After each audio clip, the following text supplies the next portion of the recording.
पाकिस्तान का कलेजा फटने वाला है। इतना बड़ा डेमोन्स्ट्रेशन पाकिस्तान के खिलाफ रीसेंट मेमोरी में कभी हुआ नहीं था। हमारा वो बदबख्त पड़ोसी कश्मीर के मुसलमानों पे जुल्म कर रहा है। वो खुद भीख मांगते, खुद कर्जे में डूबे हुए, वो जो कर्जे में डूबे हुए वो हमारे बारे में क्या सोच रहे हैं। वीजा पासपोर्ट कैंसिल करें, उनके शनाख्ती कार्ड कैंसिल करें, बैंक अकाउंट सील करें और उनको लात मार के पाकिस्तान से निकाले। पूरा इंडिया जो है वो तबाहाली की तरफ जा रहा है। पाकिस्तान को मैं आपके माध्यम से कहना चाहते हैं, हम हिंदुस्तानी हैं, हिंदुस्तानी रहेंगे और हिंदुस्तानी ही मरेंगे। अफगानियों को कहते थे नमक हराम, ये तो उनसे बढ़कर निकले। 30-40 हजार औरतें, बच्चे, मर्द, बुजुर्ग। गुज़िश्ता 48 घंटों में पाकिस्तान पर 4 ड्रोन्स अटैक किए। कि भारत अगले घंटे में आके मुजफ्फराबाद तक ले लेगा।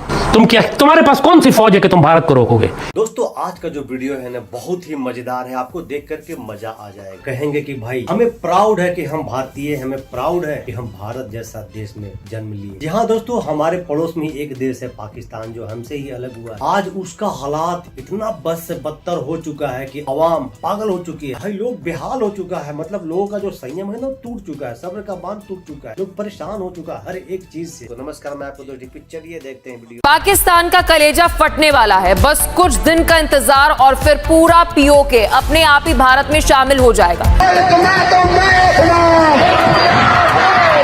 इतना बड़ा डेमोन्स्ट्रेशन पाकिस्तान के खिलाफ रीसेंट मेमोरी में कभी हुआ नहीं था। कश्मीर पाकिस्तान का हिस्सा नहीं है, कश्मीर पाकिस्तान की रियासत का हिस्सा नहीं है। ये बदजात कश्मीरी ठेकेदार बनने की कोशिश कर रहा है पूरे कश्मीर का और पूरे पाकिस्तान का, जबकि इन बेगैरतों ने 1 रुपए की कुर्बानी नहीं दी, एक शहीद की कुर्बानी नहीं दी कश्मीर के लिए। पीओके के लोग मुनीर की मौत की स्क्रिप्टिंग करने में लगे हुए हैं। और पुंछ, राजौरी, डोडा, वहां के आवाम से हमारी अपील है कि इस तरफ राशन की किल्लत है, अद्वियात की किल्लत है और हमें आपकी मदद चाहिए, हमें आपकी मदद चाहिए। कश्मीर का स्पेशल स्टेटस, अलग प्राइम मिनिस्टर, अलग प्रेसिडेंट, अलग झंडा, बंद करें ये खुराफात। वो पाकिस्तान है, एक परचम होगा वहां। और जो बदजात पाकिस्तान को कबूल नहीं करता, उनके वीजा पासपोर्ट कैंसिल करें, उनके शनाख्ती कार्ड कैंसिल करें, बैंक अकाउंट सील करें और उनको लात मार के पाकिस्तान से निकाले, लाइन ऑफ कंट्रोल के पार फेंकें कि जाके भारतीय फौज से अपने सारे हकूक ले लो। फिर 30-40 हजार औरतें, बच्चे, मर्द, बुजुर्ग सब वहां पे इकट्ठा हुए। इन्होंने बोला कि अगर आप हमें वफादारी देंगे तो हम आपके साथ वफादारी करेंगे। जिस तरीके से पीओके के प्रोटेस्ट्स को पाकिस्तानी मीडिया कवर नहीं कर रहा, अगर आप लोगों को नहीं बताओगे, अगर आप बताओगे ही नहीं लोगों को, तो वो चीज होगी कहां पे? वो तो है ही नहीं। फिर शहबाज और मुनीर फिलहाल बंकर में छिपे हैं और आवाम का गुस्सा जो है वो पाकिस्तानी फौज पर उतर रहा है। कश्मीरी मुजाहिदीन बुरहान वानी जैसे और सैयद अली गिलानी जैसे हजारों लाखों शहीद मकबूजा कश्मीर में पाकिस्तानी परचम में जो दफन होते हैं, जो संगबाज हैं, जो पत्थर मारते थे भारतीयों को। पाकिस्तानी भारत के खिलाफ प्रोटेस्ट करवाते थे, यही लोग जो पाकिस्तान के खिलाफ प्रोटेस्ट कर रहे हैं, इनमें से, मैं ये नहीं कह रहा कि यही लोग हैं, इनमें से कई सारे they would protest against India. अब ये दूसरी हार है जो पाकिस्तान को देखनी पड़ी कि भाई जो हमारे लोग थे जो regularly in front of the high commission of India London में प्रोटेस्ट करते थे और बात बात में ये और बसेस में पॉलिटिकल स्लोगन्स लगाना और ये भारत ऐसा है, भारत बुरा है और भारत गंदे काम कर रहा है, XYZ जो भी प्रोपेगेंडा करना, अब वही लोग पलट के पाकिस्तान के खिलाफ प्रोटेस्ट करना शुरू हो गए। तो पाकिस्तानी थोड़ा सा कंफ्यूज हो गए कि ये हुआ क्या है। सीज़फायर लाइन पे 0 पॉइंट पे तितली नोट हमारी खवातीन और हमारे बच्चे वहां धरना दे के बैठे हुए हैं। ये जो कहते हैं कि राशन जो है वो कश्मीरियों का राशन बंद करेंगे, मैं कहता हूं हमें तुम्हारे राशन की जरूरत नहीं है, तुम्हें हमारी जरूरत है। पाकिस्तान को ब्लैकमेल कर रहे हैं। बेगैरत, तुम्हारा तो वजूद भी नहीं था जब आजाद कश्मीर आजाद हो रहा था, तुम्हारा तो वजूद भी नहीं था, कीड़े मकोड़े कॉकरोचों की तरह तुम जमीन में पड़े हुए थे। और वो बदजात कश्मीरी जो इंग्लैंड में बैठकर पाकिस्तान के खिलाफ बकवास कर रहे हैं, जो पाकिस्तानी पासपोर्ट पर यहां से गए थे, अब उन्होंने ब्रिटिश सिटीजनशिप ले लिया तो उनका तकब्बुर और दिमाग खराब हो गया। इन सब का पाकिस्तान में दाखिला बंद करें, इनकी नेशनैलिटी कैंसिल करें, इनकी जायदादें जब्त करें, इनको डिसलॉज करें पाकिस्तान से, दफा हो यहां से, तुम्हारा पास पाक सरजमीन से कोई ताल्लुक नहीं है। तुम खाइन और गद्दार, एहसान फरामोश। हम अफगानियों को कहते थे नमक हराम, ये तो उनसे बढ़कर निकले। अब बात यह है कि जो ये पीओके के बाशिंदे चाहे लंदन में कर रहे हैं, चाहे रावलाकोट में कर रहे हैं, चाहे XYZ कर रहे हैं, कहीं पर भी कर रहे हैं, राइट, ये तब सामने नहीं आए जब पहलगाम में हमारे 26 भाइयों को मार दिया। चलिए कोई बात नहीं, ये नहीं आए सामने।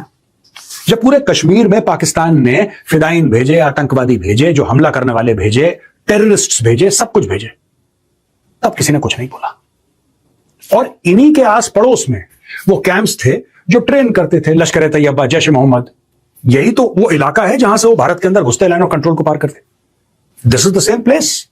आज की तारीख में जब इनके खिलाफ वही फौज, और प्लीज कोई मेरी बात का बुरा मत मानना, क्योंकि सच का अगर तुम लोग बुरा मानते भी हो तो इसमें आई कांट हेल्प इट। जब भारतीय खून बह रहा था तब कहां थे ये सब लोग? आज की तारीख में इंडिया का नाम लिया जा रहा है कि हमारे पास ऑप्शन है, हम इंडिया के पास चले जाएंगे। क्या पीओजे में ही मुनीर की मौत कंफर्म्ड मानी जा रही है? कि इनकी सेना की जो बर्बरता है, उन्होंने पीओके को एक बार फिर से दहला दिया है। पाकिस्तान की सेना ने एक बार फिर से निहत्थे निर्दोष लोगों पर फायरिंग की। और पिछले 80 साल से मजाहमत कर रहे हैं। तुम बगैरतों का कोई वजूद नहीं था उस सारी तहरीक में। आज तुम ठेकेदार बने हुए हो कश्मीर के। तुम्हें तो हम दफन करेंगे, तुम्हें तो हम इसी कश्मीर में, बल्कि कश्मीर की मिट्टी को भी तुमसे नापाक नहीं करेंगे। तुमको तो हम ले जाकर कहीं ऐसी जगह फेंकेंगे कि जहां पे तुम कश्मीर की पाक मिट्टी को भी नापाक ना कर सको। आज की तारीख में बात करी जा रही है कि इंडिया है वो हमें संभाल लेगा। क्यों भाई? जब भारत में हजारों की तादाद में जब बेगुनाह मारे गए, तब आपने क्यों नहीं प्रोटेस्ट करा यही रावलाकोट में? क्यों नहीं करा? क्यों हजारों की तादाद में पीओके के लोग फिर से एक बार लंदन में इकट्ठा नहीं हुए, या पहले इकट्ठा नहीं हुए लंदन में कि साहब जो भारत के अंदर चल रहा है ये गलत है, ये पाकिस्तान दहशतगर्दी कर रहा है? That time you were supporting. 50 अरब रुपया ये खुद अपने वसाइल से पैदा करते हैं। 250 अरब रुपया पूरा पाकिस्तान देता है। और क्या चाहते हैं ये? पूरे पाकिस्तान की हुकूमत, रियासत, फौज, पूरे पाकिस्तान में ये जमीनें खरीद सकते हैं। कोई पाकिस्तानी आजाद कश्मीर में जमीन नहीं खरीद सकता। और ये क्या चाहते हैं? और सबसे बढ़कर अल्लाह ने इनको इज्जत दी है, सबसे बढ़कर इनको सीने से लगाया, सबसे बढ़कर ये बराबर के पाकिस्तानी है, सबसे बढ़कर ये एटमी ताकत है, सबसे बढ़कर ये दुनिया में कहीं जाते हैं तो पाकिस्तानी पासपोर्ट पर जाते हैं। इनकी वही इज्जत होती है जो पाकिस्तान की आलम इस्लाम की एटमी ताकत की इज्जत होती है। बांग्लादेश की क्या इज्जत है? अफगानिस्तान की क्या इज्जत है? तुम आजाद कश्मीर को छोटा सा एक टुकड़ा अलग करके अलग मुल्क बनाओगे, तुम्हारी क्या कौड़ियों जैसी इज्जत होगी? तुम्हारी वो भी नहीं होगी, जबकि तुम आजाद रह ही नहीं सकते। ये बात हकीकत है कि भारत अगले घंटे में आके मुजफ्फराबाद तक ले लेगा। तुम क्या, तुम्हारे पास कौन सी फौज है कि तुम भारत को रोकोगे? किसको बुलाओगे तुम भारत को रोकने के लिए? उसी पाक फौज को जिसको तुम आज निकालना चाहते हो। जंग में हमारा अफवाज ने, हमारा एयरफोर्स ने, इस मुल्क ने आपको तारीखी इबरतनाक शिकस्त दिलवाई। ये इबरतनाक शिकस्त आपसे हजम नहीं हो रहा और इसलिए आपने अब इजरायली मॉडल अपनाया है। हम जानते हैं कि आप अफगानिस्तान के जरिए पख्तूनख्वा और बलोचिस्तान में क्या करना चाहते हैं। अफगानिस्तान ने गुज़िश्ता 48 घंटों में पाकिस्तान पर 4 ड्रोन्स अटैक किए। कि अफगानिस्तान से जो ड्रोन्स पाकिस्तान आए, क्या वो मेड इन अफगानिस्तान थे या फिर मेड इन इंडिया? अटैक करके या पाकिस्तान अफगानिस्तान को नुकसान पहुंचा के क्या हासिल कर सकता है? इंडिया का हाथ है और वो इस दहशतगर्दी और इन दहशतगर्दों के पीछे है। उनको फंड्स अवेलेबल हैं, ट्रेनिंग है, बाकी सारा कुछ है। अफगान तालिबान ये बात बखूबी जानते हैं कि कंपैरेटिवली पाकिस्तान के पास बेहतरीन डिफेंस सिस्टम मौजूद है। जैसे ड्रोन्स अफगानिस्तान से आ रहे हैं या आएंगे, पाकिस्तान के पास इतनी स्ट्रेटेजी या इतलाहियत मौजूद है कि उन ड्रोन्स को वो अपने डिफेंस सिस्टम से इजीली न्यूट्रलाइज कर सकता है। हमारा वो बदबख्त पड़ोसी जो पिछले कई दहाइयों से न सिर्फ कश्मीर के मुसलमानों पे जुल्म कर रहा है, बल्कि अपने मुल्क के अंदर रहने वाली अकलियतों पे भी एक इंतहाई जारहाना अंदाज से मुसल्लत है। वो 22 करोड़ अवाम जो सरहद के उस पार हैं, जो मुसलमान अवाम है, कि जिनके साथ वो सलूक किया जा रहा है कि शायद जानवरों के साथ भी नहीं होता। पाकिस्तान के जो नेता हैं, वहाँ से जो बयानबाजी होती है, वो कहते हैं कि कश्मीर के जो मुस्लिम हैं उन पर अत्याचार हो रहा है, उनके साथ भेदभाव हो रहा है, मोदी सरकार भेदभाव कर रही है। पाकिस्तान को मैं आपके माध्यम से यही कहना चाहती हूँ, रक्षा मंत्री जी को, अपना घर संभालो। अपना घर तो उजड़ा हुआ है, अपने घर में खाने के नाले पड़ रहे हैं। कश्मीरियों के बारे में क्या सोच रहे? हम लोगों को यहाँ पे 400 के करीब नहीं आटा मिल रहा है। हम लोग यहाँ पे पाई के मुहताज नहीं है। हमारे बच्चे यहाँ पे प्राइवेट सेक्टरों में पढ़ते हैं, प्राइवेट स्कूलों में हम अपने बच्चों को पढ़ाते हैं। पाकिस्तान में कोई पढ़ा के दिखाए? उनको तो खुद खाने के नाले पड़े हुए हैं, वो खुद भीख मांगते हैं, खुद कर्जे में डूबे हुए हैं। वो जो कर्जे में डूबे हुए वो हमारे बारे में क्या सोच रहे हैं। वो जाके अपना घर संभाले पहले, अपना जो खानदान, वहां भी तो खानदान राज चला रहे, वो जाके उन्होंने खुद का प्राइम मिनिस्टर लाके जेल में बंद किया है, वो अपना घर नहीं संभाल सकते। हमारे बारे में सोचना बंद करें। 30 सालों में हो गया, हमारा खून बहुत चूस लिया उन लोगों ने, यही कश्मीर कश्मीर कश्मीर करके। उनके पास जो कश्मीर है, उन्होंने जो घुसपैठ करके हमारा कश्मीर छीना है, वो भी हम वापस लाएंगे। वापस लाएंगे जी बिल्कुल वापस लाएंगे। वो भी POK वापस लाएंगे। वो हमारा कश्मीर है, वो हमारा हक है। हमारे लोग वहाँ पे रहते हैं, हम लोग वहाँ पे रहते हैं, हमारे रिश्तेदार वगैरह वहाँ पे रहते हैं। हम चाहेंगे उनको वापस लाना, कश्मीर के साथ मिलाना। हम चाहते हैं, आपके माध्यम से अमित शाह जी को ये कहना चाहते हैं, इस बार वो बिल पास करें कि POK को अपने कश्मीर के साथ वापस जोड़े। वापस लाना है। जी बिल्कुल वापस लाएंगे, क्योंकि जो धारा 370 को रिमूव कर सकता है, जो 35A को यहाँ पे रिमूव कर सकता है, जो उसको करना होता है वही। क्योंकि हमें मोदी जी पे भरोसा है। मोदी जी जबान के पक्के इंसान हैं, जो वो कहते हैं वही वो करते हैं। वो इनकी तरह घुसपैठ नहीं करते। वो यहाँ से जाके हमारे पाकिस्तान में, हिंदुस्तान से जाके हम लोगों ने वहाँ पे जाके उन लोगों को मार के आया था। आज तक कोई माइकल लाल पैदा नहीं हुआ है को जो वहाँ पे घुसपैठ करके आए। वो लोग हमारे यहाँ पे घुसपैठ करते थे।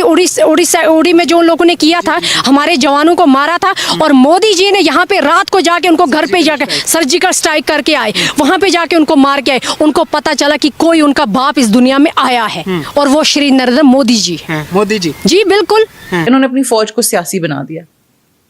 ठीक है, अब वो फौज जो है ना, वो भारत की फौज नहीं रही, वो इंडिया की फौज नहीं रही, वो नरेंद्र मोदी एक शख्स की फौज है। मतलब जब से मोदी आया तब से इनकी फौज पूरा इंडिया तबाह कर दिया है। फौज की क्या बात कर रही हैं आप?